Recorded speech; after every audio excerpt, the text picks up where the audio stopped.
by Healthy Headspaces. I'm Peggy Boyer, and today I have a special request from people to do some hip flexibility and mobility exercises. So I have something in mind. It's tough, so I'm going to walk you through 3 or 4 different ways to do this. It's called frog pose, and it can be tricky. So we're going to start by getting on our hands and knees, and then just slowly lay down onto your belly, get comfortable, and this first position is just super easy. So we're going to rest, and we're going to rest our forehead down on our hands, bringing the right leg up and over as high as you can, keeping the hips still. So the feet should be right underneath the knees for this, and we're pretty much at a 90-degree angle with our knees. So here we go, let's get relaxed.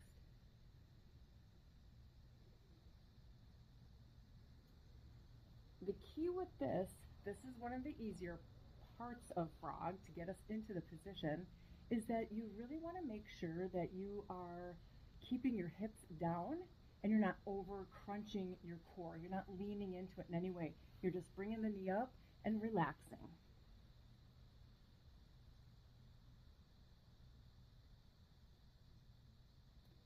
All right, release that one behind you, and let's bring the left leg up. I can already tell that one hip is a little bit tighter than the other. Can you? All right, so we want to make sure the heel of your foot is underneath your knee. So those are pretty much parallel up and down, and then you flex your feet back.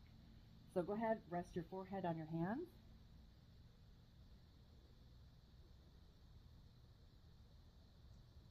We'll take deep belly breaths here, 15 to 30 seconds with this. This is just our warm-up.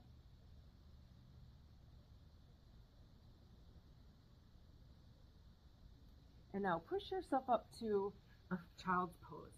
So that is typically it would be your feet together and your knees wide apart.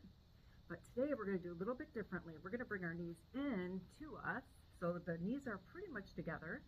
And then we're going to bring one leg out first, back into that 90-degree angle with your knee, okay? So it just looks like this, and rest it down, and then go into that child's pose.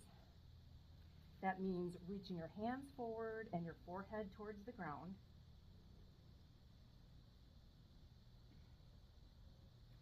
So your shins and calves from your knee to your ankle should be parallel with the side of your mat.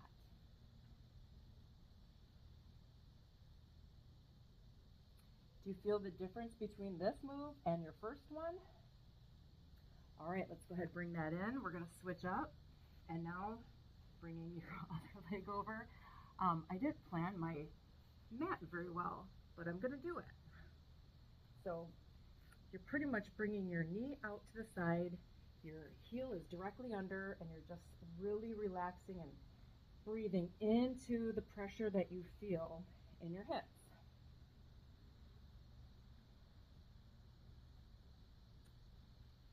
Keep your forehead towards the floor. The more you can relax into this, the better it is.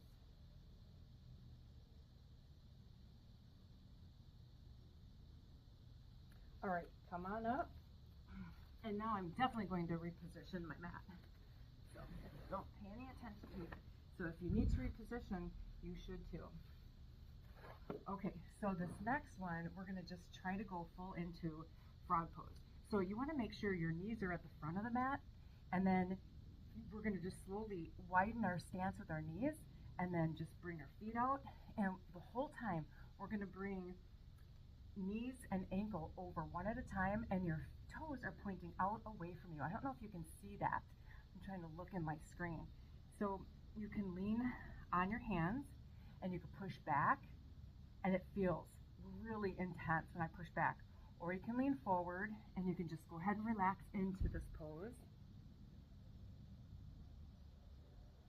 And relaxing into this pose is kind of ironic, because there is no relaxing here for me. Okay, I'm going to bring myself up. I'm going to take a little break here, And if you want, you can widen your stance. I just brought it out. My feet are flexed because they're working. We're not just hanging out here with our legs. They're working. And you're feeling this inner thigh and all around your hips. This is the number one hip flexibility and hip mobility pose to do. So whatever feels comfortable for you, if you want to get on your forearms and finding this a little bit more comfortable than right on my hands, and I can rock back and forth a little bit.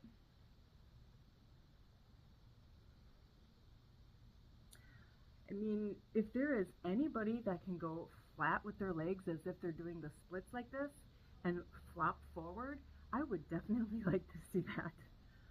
So we're going to hold this, and the best thing to do is be able to breathe and relax into this position. So you're going to hold this for minutes. Can you do 1 minute? Can you do 2? All right, that is your challenge for the week. Let's go ahead, bring ourselves up, and slowly bring one knee in, and then the other, and then your feet, and then your knee, and knee. That's the way I get back in. I kind of scooch them in like that. So that is it for the rest of our day. That's your challenge for the week. And if you do this every single day, just for 1 minute, make that your goal to reach a minute by the end of the week.